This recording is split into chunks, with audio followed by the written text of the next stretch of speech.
Hey everyone, welcome back. I'm Corey. And I'm Charon. Good to have you with us. So today's topic is one that I find genuinely exciting and terrifying at the same time. Which describes roughly half our topics, to be fair. True. But this one is personal. We're talking about the future. Specifically, what do you actually want your life to look like in 10 years? Not what you're supposed to want, not what sounds good, what you actually want. Yes, because I think those are often very different things, and we don't sit with that question enough. I find it slightly uncomfortable to sit with, if I'm being honest. Same, which is exactly why we should. Okay, let's go. Before we get into the big questions, how do you feel when someone asks you that? Where do you see yourself in 10 years? Because for me, it triggers something almost reflexive, a kind of practiced non-answer. Oh, completely. In a job interview, it's like, I say the thing I'm supposed to say. Growing in my field, making a meaningful contribution, whatever. Right, the script. But when someone actually asks me, a friend, late at night, seriously, I kind of freeze, because the honest answer is complicated, and also kind of vulnerable. Why vulnerable? Because wanting something specific means it might not happen. And if you say it out loud and then it doesn't, that's a particular kind of disappointment. So not naming it is a form of protection. Yeah, which I think a lot of people do. They keep their real hopes vague so they can't technically fail at them. That's quite astute and also quite sad. Okay, let's try to do the opposite today then. Say the real things. Dryly, I'm already slightly anxious. Same. Let's go. Main dialogue. How do you even picture the future? Okay, first thing, can you actually picture it? Like, when you imagine yourself 10 years from now, do you get a clear image, or is it more like a blur? Mostly a blur, honestly. I get fragments, a feeling more than a picture, a general sense of what I want the texture of my life to be, without very precise details attached. What does the texture feel like? Thinking quieter than now, more settled. Not settled in the sense of being static, but in the sense of knowing clearly what matters and not spending too much energy on things that don't. That's interesting, because for me, it's almost the opposite feeling. When I picture the future, I imagine it being fuller, more happening. That's quite generational, perhaps. Are you calling me young? I'm observing that at 26, the future tends to look expansive. At 31, it starts to look selective. Selective how? Like, I've now had enough experience to know what kinds of things actually make me happy, and what kinds of things I thought would make me happy and didn't. So the future I imagine is less about adding and more about choosing well. That's actually really interesting, because I think I'm just starting to learn that. What actually makes me happy versus what I thought would. It takes a while, and some fairly expensive lessons. Expensive in what sense? Time, mostly. The currency you can't get back. Okay, let's get specific. Work first. What do you want your work life to look like in 10 years? I want to be doing work that I can point to and say, that exists because of me, and it mattered. Not necessarily famous, not necessarily large scale, but specific and real. Something I made or built or wrote that has some weight to it. Is that different from what you're doing now? Directionally the same, but not fully there yet. I think in 10 years I want to have gone deeper rather than wider. Less trying things, more committing to something. That's interesting, because I think I'm still in the trying things phase, and I'm okay with that, but I can feel myself starting to want to land somewhere. What would landing look like for you? I think work that uses both the creative side of me and the thinking side, not just one. I've had jobs that were purely creative, and I miss the structure. I've had work that was very analytical, and I miss the expression. I want something that needs both. That's a reasonable thing to want, though finding it is another matter. I know, but I think being clear about what you want is the first step toward finding it. Like, if you can't describe it, you can't recognize it when it shows up. That's true. I spent several years doing things that were fine, good even, but that I hadn't consciously chosen. They were just the next thing that appeared. And I think that's a common pattern. Life offers you options, and you take the reasonable ones, without asking whether they're actually what you want. The path of least resistance. Which isn't always wrong, but it rarely leads to the thing that would genuinely fulfill you. So part of imagining the future is actively choosing, not just accepting what arrives. Precisely, which sounds obvious but takes real practice. Something I think about a lot is financial stability with creative freedom. Like, I want enough security that I'm not making decisions out of fear, but I don't want the security to come at the cost of doing work that bores me or compromises me. That's the tension most people who care about their work are navigating. The pragmatic and the meaningful pulling in different directions. Have you figured out how to balance it? Imperfectly. I've gotten better at tolerating some financial uncertainty in exchange for doing work I care about. But there's still a version of me that would love to have both fully and simultaneously, and that version remains somewhat disappointed. Welcome to the club. Founding member. Roots or freedom? Okay, where? Where do you want to be in 10 years? Is that a question you've thought about seriously? More than most, actually. Because I've already lived in several places, London, Tokyo, Sydney, Paris, and I've learned something quite specific about myself from each of them. And what I've learned is the place matters less than I thought it would. Really? What matters more is who's there, and whether you have some genuine connection to the life you're building in that place. I've been in beautiful cities and felt completely hollow because I didn't have roots.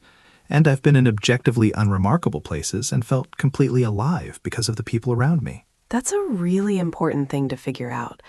I think I'm still at the stage where the place feels very important. Like, I want to live somewhere specific, somewhere with energy. Where? Honestly, somewhere I haven't been yet, which is still a fantasy more than a plan. But I want to live somewhere that feels like it's building something. Cities that are alive, growing, changing. Rather than settled. Rather than settled, yeah. Which might change. Maybe in 10 years I'll want the settled version, but right now that word feels a bit like giving up. I think settled has an unfair reputation. There's a difference between settling for something and settling into something you've genuinely chosen. Oh, that's a good distinction. Settling for versus settling into. The first is resignation. And you can't really tell from the outside which one it is. Only the person knows. Right. Someone can look completely settled to the world and feel completely at peace with it, or completely resentful. The external picture doesn't tell you which. What does home mean to you, like actually? And I want to be honest, because I think people are especially performative about this one. Meaning? Meaning, the socially acceptable answer is, I want a loving partner, a family, deep connections. And maybe that's true. But the actual texture of what people want is often messier and more specific and more vulnerable than that. What's your honest answer then? Okay, in 10 years, I want to be with someone who makes me feel like I can be the full version of myself, not just the easy version. And I want that to feel chosen by both of us, not just default or convenient. Like we're actually there because we want to be, not just because we ended up there. That sounds simple, but it's actually quite demanding. It is, because making someone feel like the full version of themselves is a lot of work for both people. It means tolerating the difficult parts, staying curious about someone over time. Which is harder than it sounds, staying curious about a person after years together. It's so hard, but I think it's possible. I've seen it in people who have it. There's a quality of attention between them that doesn't feel automatic. They still actually look at each other. What do you mean? Like, some couples in long relationships, you can tell they've stopped seeing each other. They're just familiar to each other, comfortable, but not really seen. And other couples, even after decades, they still have this quality where you can tell one of them is actually watching the other. Interested. Yes, I know what you mean. That's what I want. To still be looking. That's a beautiful thing to want. What about you? I think what I want is someone I can be quiet with, not just talk with. I'm reasonably good at conversation. I can hold up my end of things.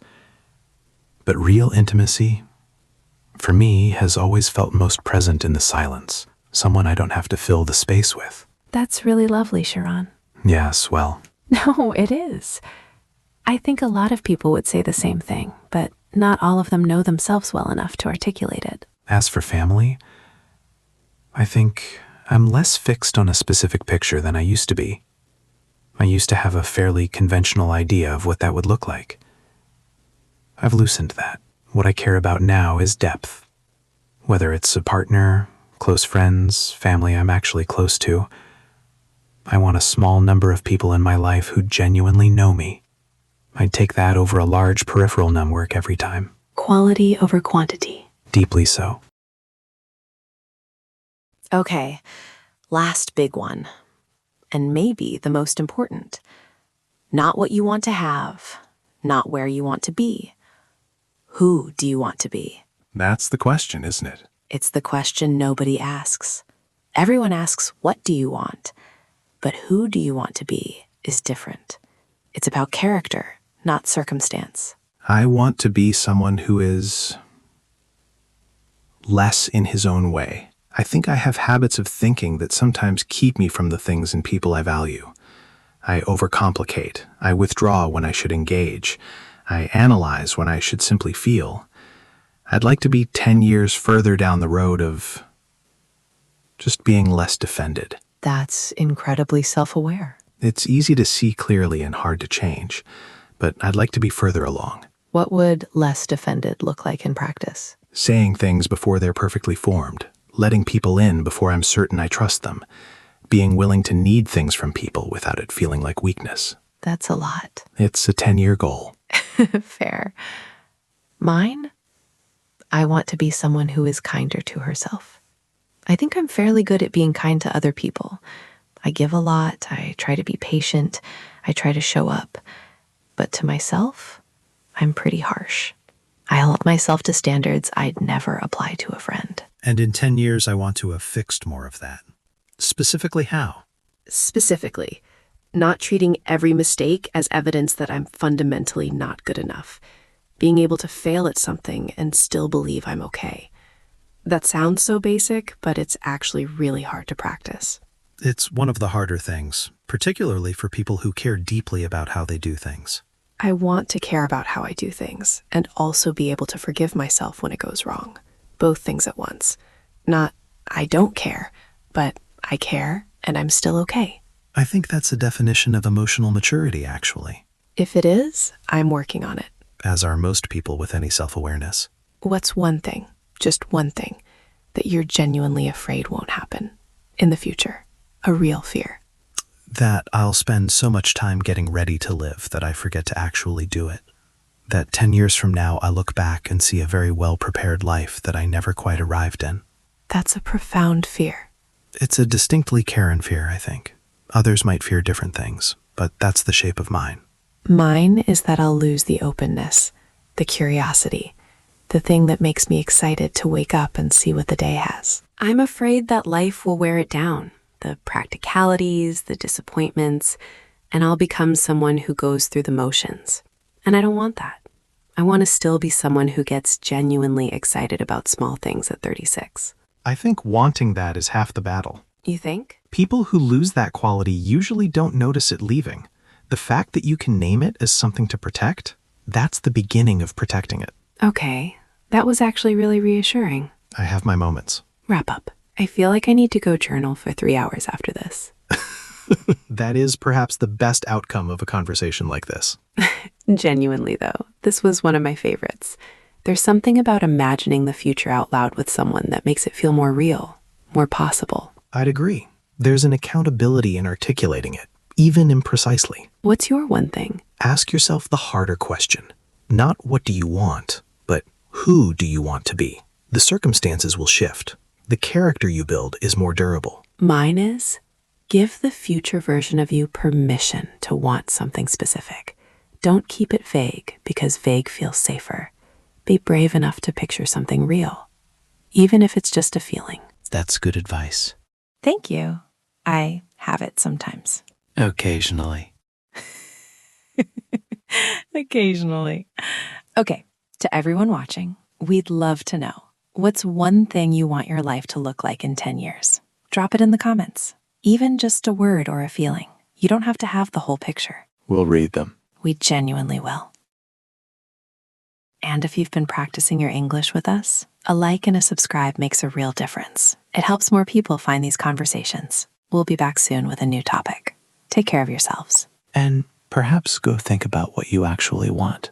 It's a useful exercise. Bye, everyone. Goodbye.